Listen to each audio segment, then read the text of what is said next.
How you doing, YouTube? Matt Massive Beer Reviews, back with a little bit of mystery beers, courtesy of my boy, Jerome. Yeah, Jerome the Metronome.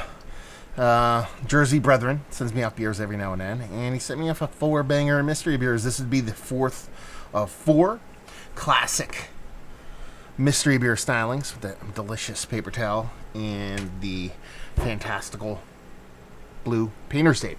Yeah, hazy. I think it's going to be a residual sugar hazy egg. This is big pop of sweetness from a distance. Could be wrong. We'll see what happens when we get into the nose. Almost 2 fingers, infinite.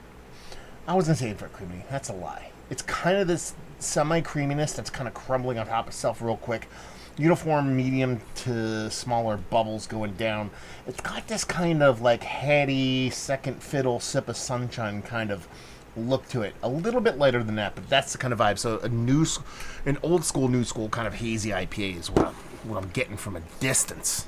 Let's see if we get a nose. Yeah, it's a very sweet, residual sugar forward, citrus lemon kind of thing going on in this thing.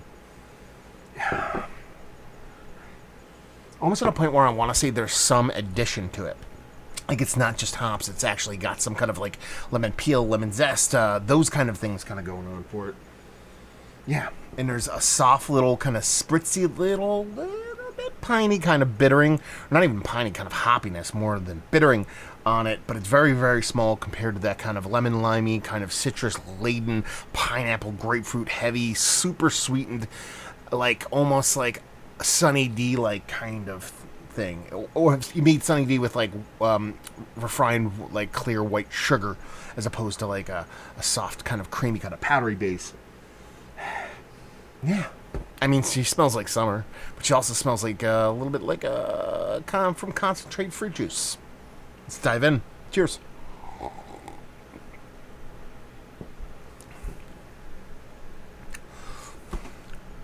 What do we got going on here? It's gotta be something added to an IPA. So,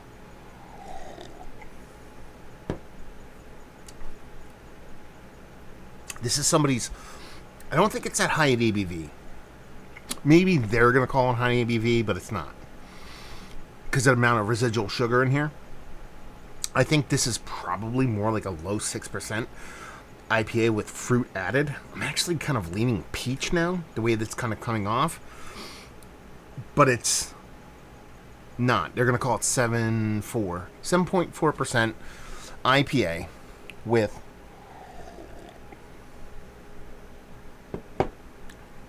can't be peach.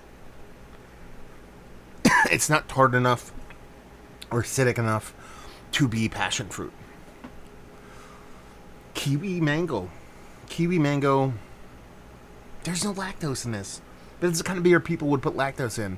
Or it's one of those beers that they kind of said they put lactose in, but they went really light in a dose. But then again, it doesn't have that kind of mouthfeel going for it.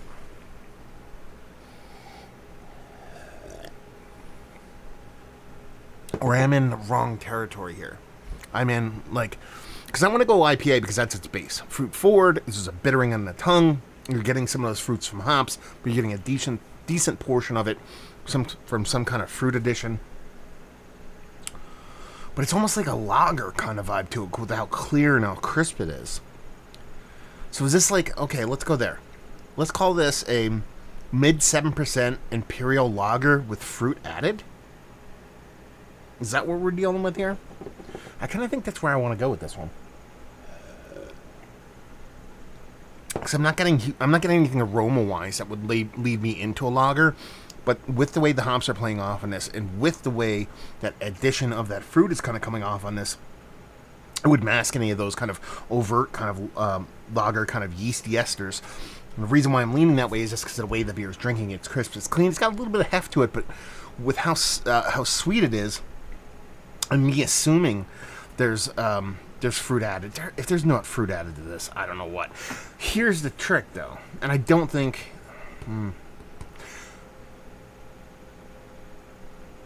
The fruit that's added to this has to be extract. Like a Ballast Point, Jack's Abbey wouldn't do that, would they? I don't think so. But the way the fruit is coming off, it's not like offensive, but it has this kind of confectionery, kind of refined, kind of from concentrate kind of sweetness that I get from like a lot of like adjunct-related stuff. The Flintstone vitamins kind of thing going on. We're not going to get that far. We're just going to make it basic. Let's keep it simple, stupid. This is a mid 7%, 7.4% Imperial Lager with kiwi and like mango. It's like a tropical fruit forward one, but they don't say like fruit added. They say fruit flavoring or something along those lines.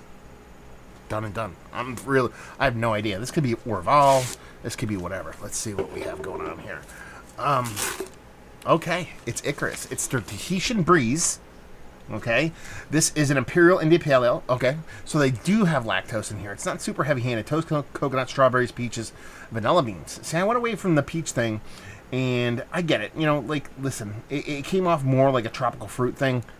Tahitian Breeze kind of makes sense to me. So that's kind of when I went the tropical route. The lactose is really like here. I have a really hard time. It says here, heavily weeded and oated Imperial India Pale Ale with lactose dry hopped with Galaxy Columbus, Lupulin Citra, then conditioned on tropical blend of strawberries, peaches, Tahitian, vanilla beans, and toasted coconut. I get it. I get all the stuff that I missed in there. I not get it in my taste buds, but I get it mentally. Because it does come off as a tropical fruit drink. I assume that's kind of what you guys read into when I actually kind of went over it. This is a weird one because I don't know the last time I had a fruit added. Let's do it. Let's do the math here. A fruit added hazy with that level of dropout in it, to that level of clear. When I originally kind of glommed onto the peach portion of the show, I'm kind of reasoning why I went the direction I went.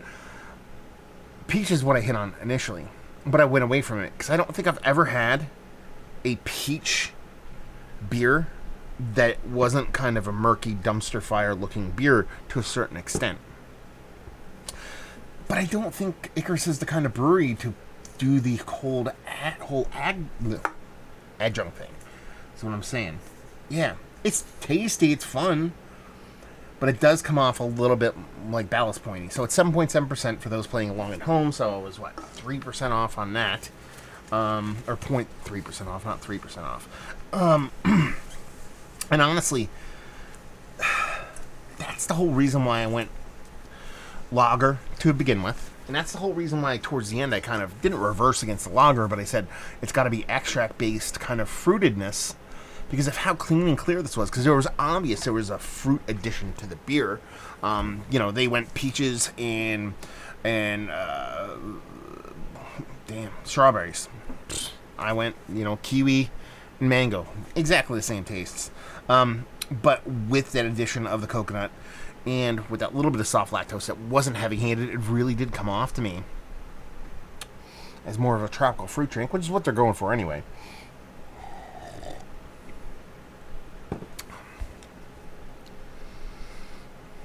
I don't know. I like it, but it's so hard to make a multi-fruited beer look. I mean, I know that's hazy, but man, not saying, just saying. But yeah, anyway, I'm okay with what I said. I didn't get it right. I didn't get it wrong. I was somewhere in between. I missed the fruit portion of the show. They're going for a tropical fruit thing. I threw tropical fruit flavored things in there.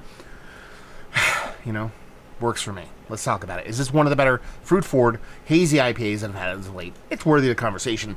Just like I said, it comes off a lot like when I have beers from, what's their name?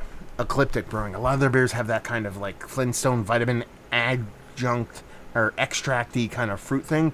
That's the way it's coming off here. I don't hate it, but it doesn't come off as like organic fresh fruit for me. Value and availability, no idea. I mean, it's Icarus. Chances are this is like you can get this at a bottle shop or something like that. I'm assuming with how many ingredients, the ABV level, all that stuff in this beer, it's probably hitting in right around like 16 to 20 bucks a 4-pack. And it'll leave you with, if you like what we like this beer, if you like your tropical fruit drinks and you dig on hazies, this is kind of right in the middle of the road. But like I said, don't expect that kind of overly ripened kind of jammy, not even jammy, just organic kind of fruitiness. It's definitely more kind of that Flintstone vitamin kind of extracty kind of thing going on.